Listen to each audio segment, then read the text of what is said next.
नमस्कार, मैं प्रोफेसर निरंजन सहाय, हिंदी तथा आधुनिक भारतीय भाषा विभाग, महात्मा गांधी काशी विद्यापीठ वाराणसी। प्रिय शोधार्थियों, विद्यार्थियों और शिक्षार्थियों, आज मैं आपसे एक अत्यंत महत्वपूर्ण रचना अंधेर नगरी पर बातचीत करने जा रहा हूँ। आधुनिक हिंदी साहित्य के पितामह भारतेंदु हरिश्चंद्र ने अंधेर नगरी नाटक की रचना 1881 ईस्वी में की थी। इसके नाट्य शिल्प पर आज बातचीत होगी। अंधेर नगरी का नाट्य शिल्प अत्यंत लचीला, सरस, आकर्षक और गत्यात्मक है।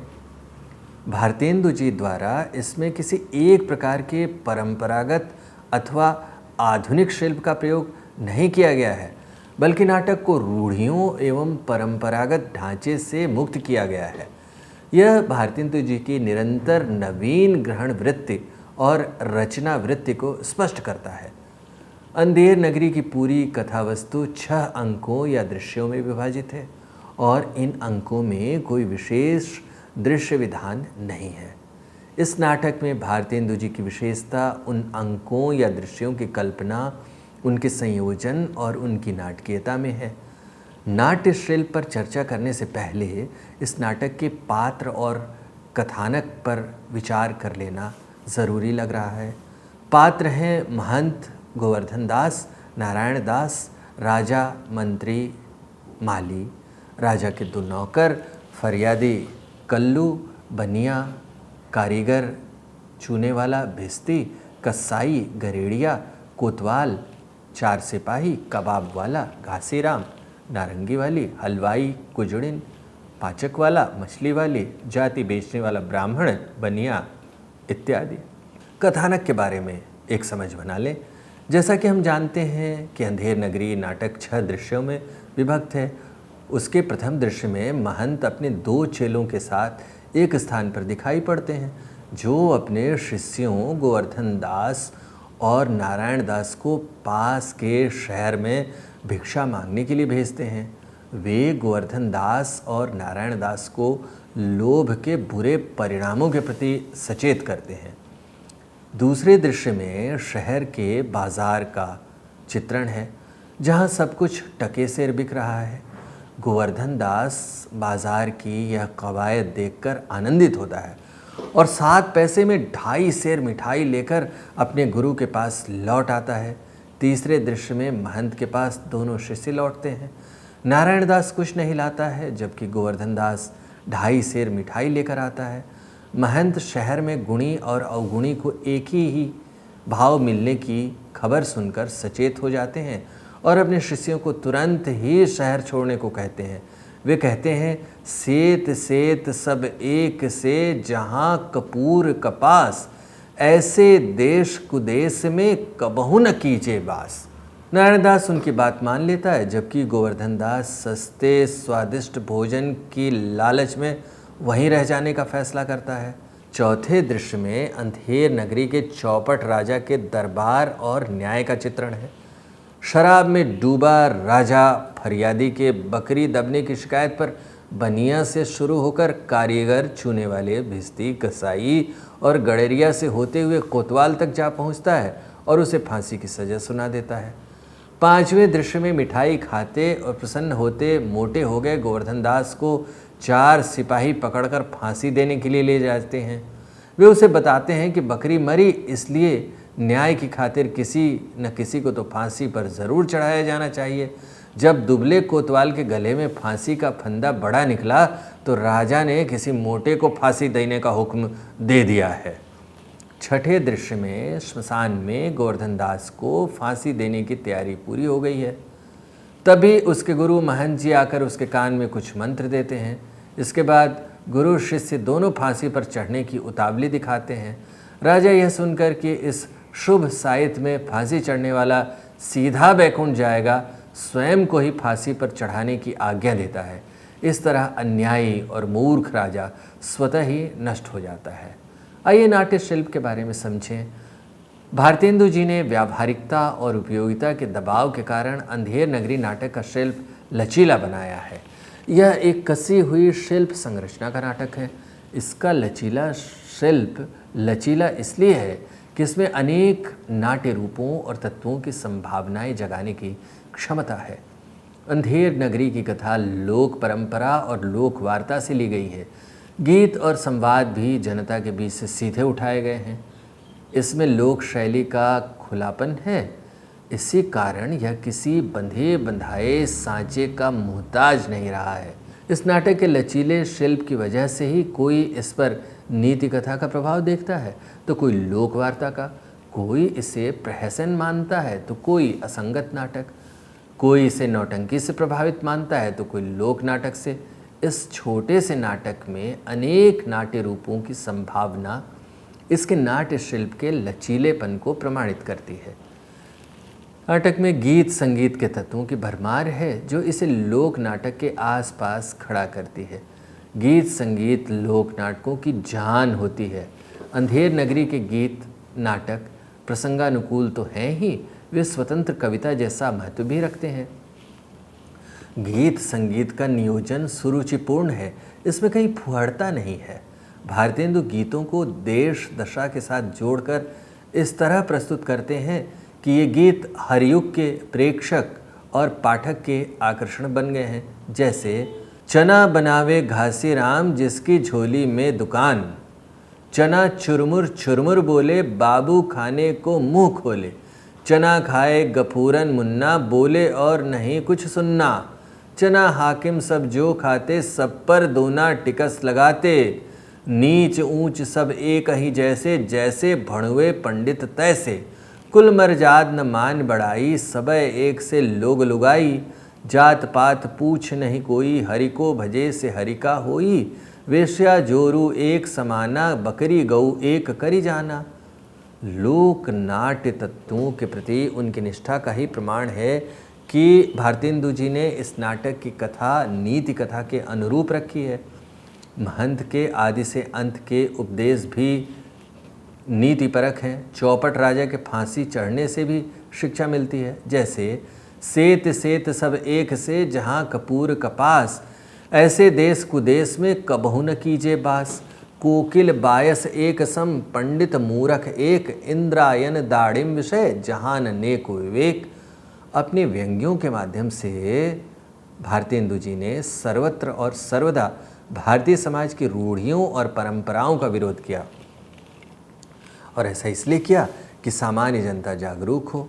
आचार्य विश्वनाथ प्रसाद ने उनके विषय में कहा है कि सच तो यह है कि जनहित और जनरुचि के साथ अपनी कला को एक कर देने की प्रतिभा हिंदी साहित्य में तुलसीदास के बाद यदि किसी कवि में आविर्भूत हुई तो भारतेंदु में। उन्होंने समाज के सभी वर्गों और क्षेत्रों को खोजी नज़रिए से देखा और उसे सुधारने का प्रयत्न किया था। भारतेंदु जी इतनी संक्षिप्त कथा और प्रसंगों को लेकर नाटकीय स्थितियों और दृश्यों की रचना और संयोजन इस प्रकार करते हैं कि एक ओर रोचकता और जिज्ञासा बनी रहती है तो दूसरी ओर अपराधी की खोज और फरियादी के न्याय पर भी ध्यान केंद्रित रहता है। बाजार और राज्यसभा के दृश्य की संरचना कर पाना बहुत कठिन कार्य है। दोनों में बिखराव, एक रास्ता, पुनरावृत्ति, दोष, मिथ्या चमक दमक आ सकती थी, परंतु हम देखते हैं कि ये दोनों दृश्य संकेतात्मकता, व्यंग्यात्मकता की टोन के साथ और प्रस्तुति पद्धति को किस तरह नई कल्पना और विस्तार देते हैं, यह भारतेंदु की कला का एक नायाब उदाहरण में रूपांतरित हो जाता है।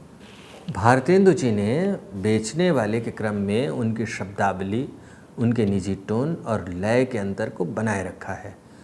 कबाब वाला मंच पर आकर सहसा बाजार के दृश्य की संरचना करता है। अपने बाजार के दृश्य में संवादों के लिए लोक प्रचलित पद्यात्मक पद्धति अपनाई गई है।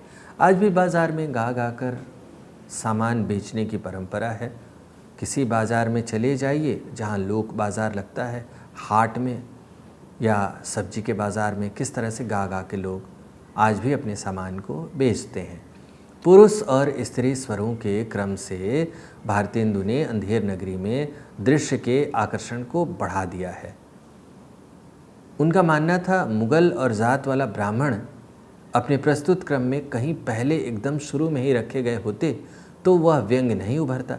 जाति बेचने की अत्यंत रोचक संरचना सारी पृष्ठभूमि बन जाने के कारण सार्थक हुई है। भारतेंदु ने अगर हलवाई मुगल जातवाला को अधिक विस्तार और निरंतरता दी है तो वह उनकी नाट्य रचना का कौशल है।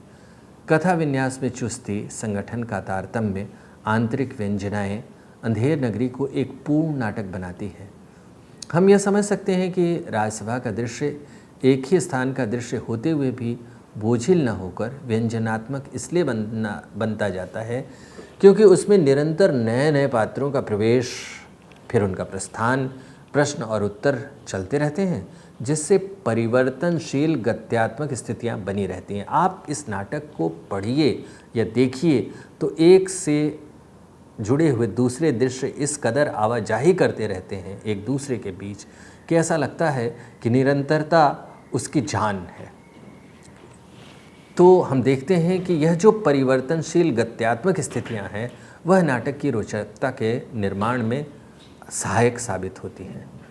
यथार्थवादी शिल्प अथवा शास्त्रीय शिल्प के चक्कर में न पड़कर लोक नाट्य की उन्मुक्त शैली के अनुभव और प्रयोग के कारण ही यह दृश्य इतना रोचक बन पड़ा है। हर दृश्य, हर स्थिति अपने सही अनुपात में है, जिसका मुख्य कारण लोक धर्मिता है।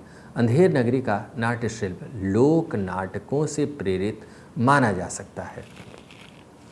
मुख्य बात यह है कि इसके नाट्य शिल्प में भारतेंदु किसी विशेष पद्धति का अनुसरण नहीं करते, न मात्र प्रभाव ग्रहण करते हैं। उन्होंने अपनी मौलिक रचनाशीलता से एक लोकोक्ति को पूर्ण नाटक का संगठित शिल्प दिया है, जिसके पीछे सांस्कृतिक चेतना और परंपरागत आधार तो है ही, साथ ही नाटककार की योगानुरूप दृष्टि भी है। और वह चेतना जिसके बारे में आमतौर पर चर्चा की जाती है, बार बार रेखांकित की जाती है, बात कि नवजागरण का यह दौर किस तरह से अपने समय की जटिलताओं को समझता है और अपने समय के सवालों से टकराते हुए, रूढ़ियों से दो हाथ होते हुए आधुनिकता की जिस ज़मीन को तैयार करता है, उसी के बल पर आने वाली जो भारत की राजनीति है वह टिकती है और भारत की आज़ादी का गंभीर फलसफा हमारे सामने आता है। यानी 1857 के ठीक बाद का दौर और इसके बाद की जो दुनिया आने वाली है, यानी 1947 की जो आज़ादी की लड़ाई है, वहाँ तक पहुँचने की एक तैयारी के रूप में, यह नींव के पत्थर के रूप में ऐसी चेतना दिखाई पड़ती है। यानी नाटक के शिल्प में भी, मनोरंजन के शिल्प में भी वह चेतना नज़र आती है जिसमें बदलाव की आकांक्षा मुखरित है और जिसे हम जनजागरण या लोक जागरण की अवधारणा से कई बार नवाजते हैं। भाषा शिल्प के बारे में भी हम समझ साफ कर लें। भारतेंदु जी के समय में हिंदी साहित्य एक नई दिशा की ओर अग्रसर था। इस समय तक या इससे पहले हिंदी काव्य की रचना ब्रज या अवधि में थी, लेकिन सामान्य बोलचाल की भाषा खड़ी बोली थी।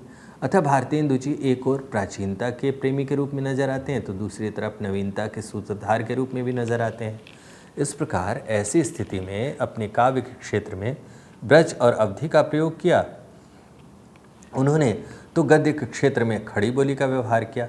अंधेर नगरी नाटक में भारतेंदु जी ने खड़ी बोली, ब्रज और अवधि तीनों भाषाओं का प्रयोग आवश्यकता अनुसार किया। जैसे अपने इस नाटक के सभी गीतों को ब्रज और अवधि में रचा, जिसमें लयात्मकता एवं तुकबंदी सर्वत्र मौजूद है। उन्होंने इस नाटक के गद्य में खड़ी बोली का प्रयोग किया, यानी एक अलग तरह का शिल्प जिसमें अनेक भाषाओं का मेल आपको दिखाई पड़ता है।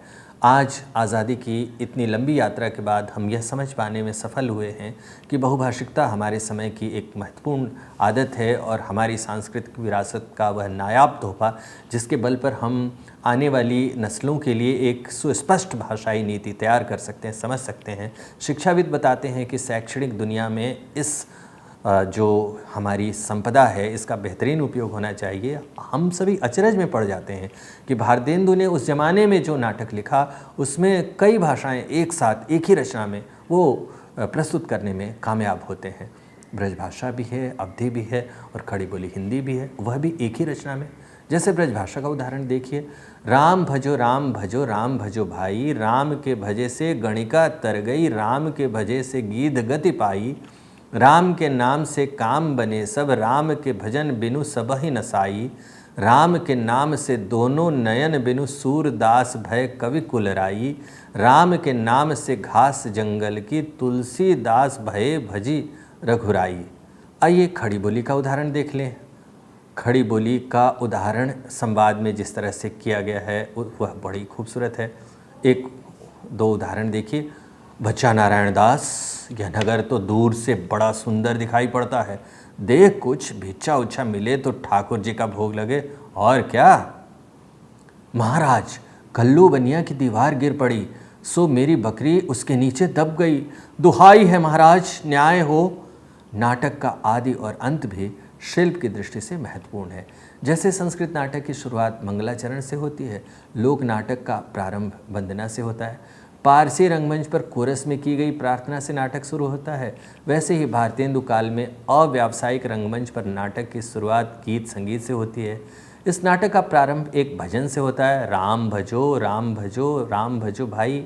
भारतेंदु ने प्रचलित नाट्य रूपों की रूढ़ियों को न अपनाते हुए भी भजन के द्वारा नाटक की शुरुआत कर परंपरा का निर्वाह किया है।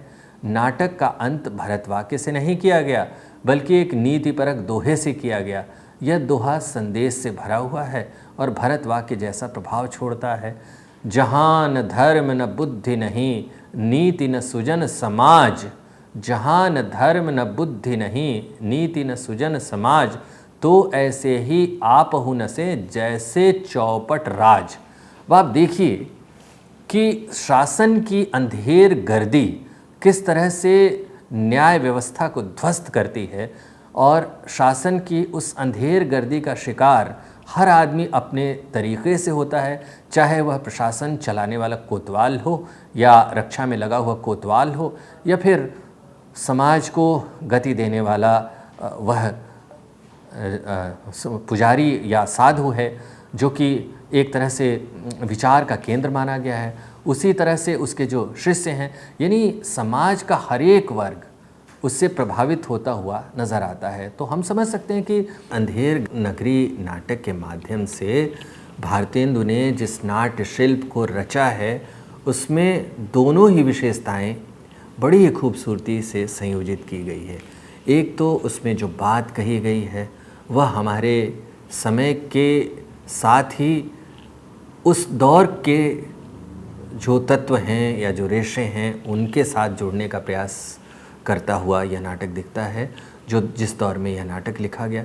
अब अंधेर नगरी की खूबसूरती इस बात में है कि वह हर दौर में प्रासंगिक लगता है, और जब हम देखते हैं इस नाटक को तो यह बात समझ में आती है कि किस तरह से हमारी जो शासन की संरचना है या न्याय की संरचना है या शिक्षा की संरचना है या आर्थिक तंत्र की संरचना है, उसमें किस तरह के तत्वों की मौजूदगी होनी चाहिए।